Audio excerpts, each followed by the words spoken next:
જોઈએ સમાચાર વિસ્તારથી। મહેસાણાની દૂધસાગર ડેરીના પશુપાલકો માટે મોટા સમાચાર આવ્યા છે। દૂધસાગર ડેરી દ્વારા 437 કરોડ રૂપિયાનો ભાવ વધારો જાહેર કરાયો છે। ડેરીની 65મી સાધારણ સભામાં ચેરમેન દ્વારા જાહેરાત કરાઈ છે। ડેરીનું ટર્નઓવર 8,054 કરોડ પહોંચ્યું છે અને સૌથી વધુ દૂધ ભરાવતી સહકારી મંડળીઓને સન્માનિત કરાઈ છે। મોટી સંખ્યામાં પશુપાલકો સાધારણ સભામાં ઉપસ્થિત રહ્યા અને વીમાની રકમ 2 લાખમાંથી 4 લાખ કરાઈ છે। સહાય પણ 30%માંથી 40% કરાઈ છે।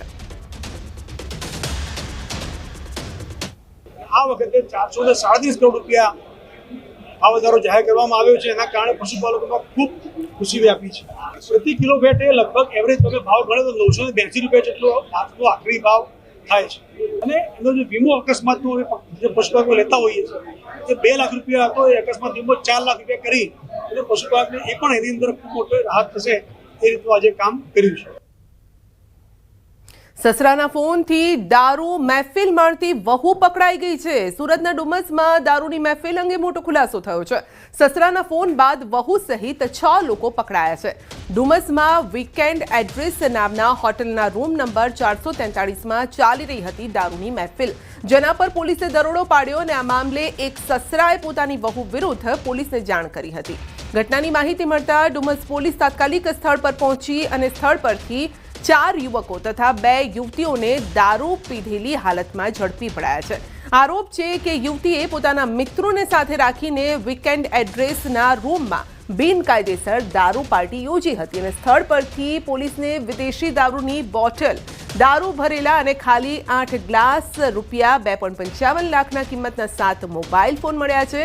આ કેસમાં પોલીસે મિત, હિમાંશુ, સંકલ્પ, અજય, આ સાથે ભાવેશ, સમકીત, કલાપી, વીમા વાલાને પકડ્યા છે।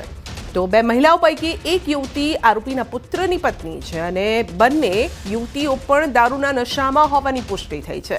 આ તરફ હોટેલ માલિક ગૌતમ પટેલનું નિવેદન છે કે હોટલમાં 464 રૂમ આવેલા છે, જે પૈકી 100 રૂમ જ હોટલના માલિકીના છે, જ્યારે કે બાકીના 364 અન્યની માલિકીના છે। તો રૂમ નંબર 443 નીલમ પ્રમોદ કેસાનને વેચાણ દસ્તાવેજથી આપવામાં આવ્યો અને દર્શન નામના ત્રાહિત વ્યક્તિને રૂમ ભાડે આપવામાં આવ્યો છે, જે વ્યક્તિનો ભાડા કરાર એપ્રિલ માસમાં પૂરો થયો છે અને આ ઘટના માટે હોટલ જવાબદાર નથી। આમાં વીકેન્ડ એડ્રેસની અંદર ટોટલ 464 રૂમ આવેલા છે, જેનામાં 100 રૂમ અમે વીકેન્ડ એડ્રેસ પોતે હોટલની જેમ ચલાવીએ છીએ, જેમાં લગ્ન, પાર્ટીને એ બધા સારા પ્રસંગોમાં અમે ભાડે આપતા હોઈએ છીએ અને બાકીના જે રૂમ છે એ અમે અલગ અલગ વ્યક્તિઓને વેચાણ દસ્તાવેજથી વેચાણ આપેલા છે। એટલે ગઈકાલે જે ઘટના બની હતી રૂમ નંબર 443, જેમાં પોલીસે તપાસ કરતા 4 યુવક અને 2 યુવતી ઝડપાયા હતા। એ રૂમ નીલમ પ્રમોદ કેસાનના નામે રજીસ્ટર છે, જેણે દર્શન નામના કોઈ ત્રાહિત વ્યક્તિને